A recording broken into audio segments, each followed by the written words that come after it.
আসসালামু আলাইকুম। সবাই কেমন আছেন? আশা করি সবাই ভালোই আছেন। আল্লাহর রহমতে আমিও ভালোই আছি। তো আজকে আমার বাসায় আমার ননদরা বেড়াতে আসবে। যার জন্য এই যে মুরগির মাংস কেটে ধুয়ে পরিষ্কার করে রান্না করতে আসছি। তো ময় মসলা দিয়ে সুন্দর করে মুরগির মাংসটা মেখে ম্যারিনেট করে ১০ মিনিটের জন্য রেখে দেব। আর আমি চাল কুমড়া ভাজি করব, যার জন্য চাল কুমড়াটা কেটে নিচ্ছি সুন্দর করে। তো চাল কুমড়াটা কাটাকুটো হয়ে আসলে এখন আমি চাল কুমড়াটা রান্না করব। পেঁয়াজ মরিচ সুন্দর করে ভালো করে ভেজে নেওয়ার পরে আমি যে কালো জিরাটা দিয়ে দেব। কালো জিরাটা দিলে ওই ভাজিটার ফ্লেভারটা একটু সুন্দর আসে, যার জন্য কালো জিরা দিয়ে নিছি। তো এখন এই তো চাল কুমড়াটা দিয়ে ভালো করে নেড়ে চেড়ে ৫ থেকে ১০ মিনিটের জন্য ঢাকনাতে ঢেকে রেখে দেব সেদ্ধ হওয়া পর্যন্ত।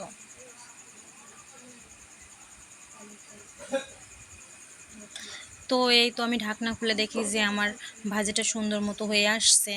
আমি একটু নেড়ে চেড়ে তেল দিয়ে আবার এই যে নামাই নেব। আর আমার আম্মা ওইদিকে মুরগির মাংসটুকু রান্না করে নিছে। তো আজকের রান্না এই পর্যন্তই ছিল, যা আপনাদের সাথে শেয়ার করলাম।